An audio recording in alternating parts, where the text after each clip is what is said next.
Bonjour tout le monde, on se retrouve aujourd'hui pour le déballage de Terror Below, donc la terreur d'en dessous.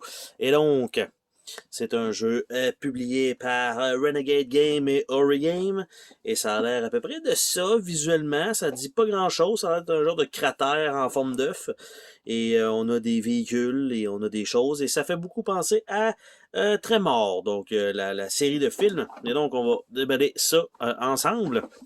Donc, petite boîte correcte, carton relativement rigide. Nous avons ici ce qui semble être le livre de règles, quand même, une bonne épaisseur de règlement, donc matériel du jeu.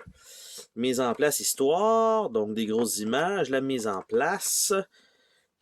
Placer les œufs, ok, déroulement d'un tour. Et on va aller voir rapidement est-ce qu'il y a des scénarios à la fin ou fin de partie, modification en 2 joueurs, mise en place avancée, donc il y a un deuxième mode de jeu, on va dire ça comme ça. Un mode solo, but du jeu, scénario solo. C'est pour ça que ça prend un peu plus de temps, un peu plus de pages et l'annexe. Donc en réalité, ça se termine à la page 17. Donc quand même un bon livret avec les petites pages un peu finies tissées, ça c'est quand même bien. On a un petit foam ici pour retenir le plateau de jeu qui est là. On va regarder ça, le plateau de jeu, qu'est-ce que ça donne.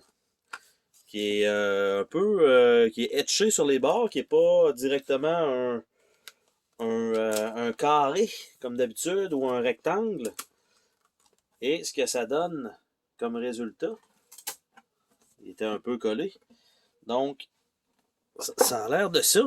Donc, saut par-dessus le canyon. Et on a le fameux canyon. Et là, je vais être obligé de le plier un peu pour vous montrer la section du haut qui a l'air de ça ici.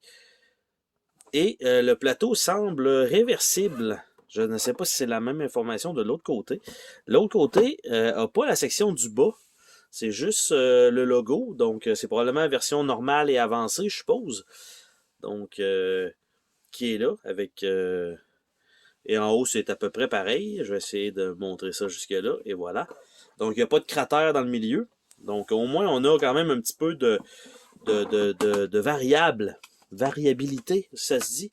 Bref, avec ce plateau-là qui est recto-verso. Par la suite, on a une feuille de punch. Donc, la feuille de punch avec des gigamonstres qui sortent de la terre. On a quelques petits jetons. L'épaisseur, ma foi, correcte. Quand même une bonne épaisseur. Ça n'a pas trop l'air à vouloir plier ou arrondir, du moins pour l'instant. Donc, on a l'hôpital, on a bâtiment officiel, police d'État, magasin général et le motel. Et de l'autre côté, bah, c'est simplement vide. Et les mêmes choses, les jetons de l'autre bord. Et ça, c'est le même artwork de l'autre côté. Donc, tout simplement. Nous avons des œufs en plastique de différentes couleurs. Donc, qui ont l'air de ça ici. Donc, des petits œufs. Donc, en mauve, orange, rouge, rosé, bourgogne et gris-bleu. Donc, on a un petit sac comme ça. Nous avons des petites pierres ici, comme ça, en plastique. Nous avons 2 dés, qui est de 1 à 6, donc un rouge, un bleu. Avec, c'est pas engravé, c'est imprimé. Nous avons des véhicules pour, probablement, je vais dire, la couleur des joueurs. Donc, nous avons le bleu qui est un genre de station wagon. Nous avons le blanc qui a plus l'air d'être un muscle car coupé. Nous avons par la suite le genre de Hummer qui est le vert. Nous avons le genre de caravane qui est le gris foncé. Et le rouge qui est un petit Jeep comme ça. Donc ça, nous avons des bases pour mettre les jetons. Donc des trémors, on les appelle comme ça. On a un petit sachet de sac. Et quelques cartes. Et est-ce qu'on a quelque chose en dessous du tray? Rien du tout, malheureusement. Aucune surprise. Donc, on va regarder les cartes format normal, format poker, on va dire ça comme ça. 68.5 par 89. Donc, il y a 2 decks de cartes de cette grosseur-là et un deck de petites cartes. Je vais finir par les avoir. Il y a ici, je vois les rappels de règles de jeu solo. Je sais pas si c'est une carte d'aide. J'essaie de sortir ça de là. Et donc, on a une carte rappel des règles pour le solo. Ici, il y a un paquet de petites cartes bleues. On a un paquet de cartes mauves. On a des cartes rouges avec un symbole qui a l'air d'être un genre de trémor derrière. Même chose que ça, donc on va additionner les decks ensemble pour voir un peu qu'est-ce que ça donne. Si je suis capable d'ouvrir, bien sûr, les cartes, hein, parce que c'est toujours à l'épreuve des enfants. Et moi, ça fonctionne très rarement l'ouverture de ces emballages-là. Donc, il restait 2 cartes rouges à mettre là-dessus.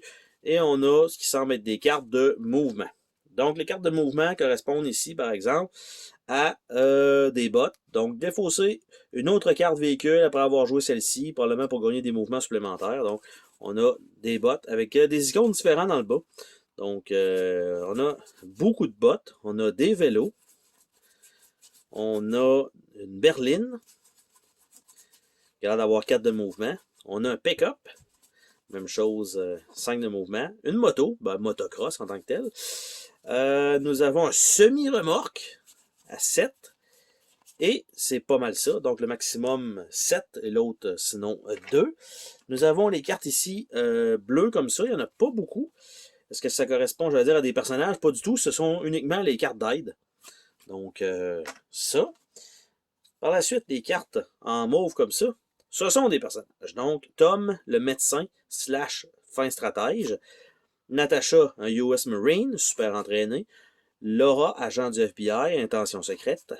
Carlos, chercheur, lanceur d'alerte. Patricia, étudiante diplômée, le vélo, c'est son dada. Mel, bricoleur, récupérateur. Rebecca, femme au foyer à table. Sébastien, coach personnel gourou. Célia, femme d'affaires mystérieuse, contact. Alan, un potier agile. Vieux Georges, berger. Un pied dans la tombe, c'est généreux de leur part de dire ça. Shep, chien de berger. Chercheur d'os. Will, commerçant, jusqu'aux dents. Lisa, survivaliste, adoptable. Grady, chauffeur de taxi, gros rouleur. Et Pam, camionneuse, tout-terrain. Donc, ce sont les personnages. Je ne sais pas si on va en avoir un ou plusieurs durant la partie. Par la suite, on a les cartes avec le dos rouge, qui sont les genres de trémors, et probablement que c'est des déplacements ou des choses qu'on doit mettre sur le plateau. Donc, on a des défonceurs, on a des cogneurs. Là, j'avance, évidemment, je skip ça un peu, ça a l'air d'être toujours la même chose. On a Madame Tentacule, toujours bon dans les films japonais. Après ça, on a le Hurleur. On a la Reine, qui a quand même quelques cartes. On a le Défonceur, mais en noir. On a le Cogneur en noir. On a Madame Tentacule en noir. On a Hurleur en noir. Et on a des Défonceurs rouges qui doivent aller sur le dessus, tout simplement. Donc, ça fait partie de toutes les grosses cartes. Et il nous reste des petites cartes qui ont l'air d'être des petites cartes objets, peut-être, qui vont nous aider durant la partie, du moins. Je vois une grenade sur le dos d'une des cartes. Je me dis, genre de truc qu'on veut avoir si on doit croiser des créatures du style Trémor. Hein? On veut avoir des armes, du moins des explosifs, ça serait pas mauvais. Donc, on a une série de cartes explosives et non pas les cartes elles-mêmes, c'est juste du carton, mais l'icône de l'autre côté. Ça a un petit fini tissé, encore une fois, donc une bonne qualité de carte. Donc, pistolet de neutralisation alien, caisse de dynamite, grenade, carabine de chasse, rayon d'incubation, satellite militaire, revolver, il y en a un paquet, un pieu, un lance-patate, une carabine semi-automatique, fusil à pompe, donc toujours efficace, je suppose, contre ce genre d'ennemis-là. Par la suite, on a des chapeaux, donc ici, comme ça, des cartes rouges. Donc, phéromone de verre, on a un sismographe, on a un chapeau porte-bonheur, un chapeau blanc, un chapeau noir, émetteur sonore, protoxyde d'azote, chasse-neige, bombe puante, mallette suspecte, casquette de camionneur, piège à verre. Donc, nous avons tout cela. Et les dernières cartes, ce sont des cartes avec un symbole d'argent. Et ça a l'air de ça ici. Donc, livraison. Probablement d'amener un œuf bleu au magasin général pour des points. Donc, ça semble être des points de victoire. Et non pas de buter les monstres, mais plutôt de faire des livraisons. Donc, livraison au magasin général de différentes couleurs. On a les livraisons au motel. Nous avons la police d'État. Nous avons l'hôpital. Nous avons le bâtiment officiel. Nous avons une chasse plutôt qu'une livraison. Madame Tentacule. Le défonceur. Hurleur. Cogneur. N'importe quel verre. N'importe quel verre, n'importe quel verre. Livraison bâtiment officiel. Donc, avec ça ou ça. Donc, ce sont des doubles couleurs 2.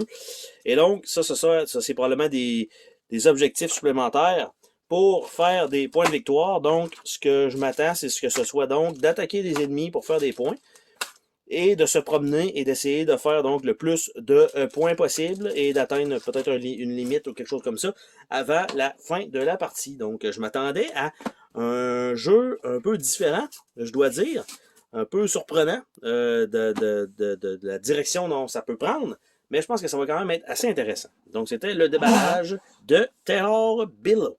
Bye bye!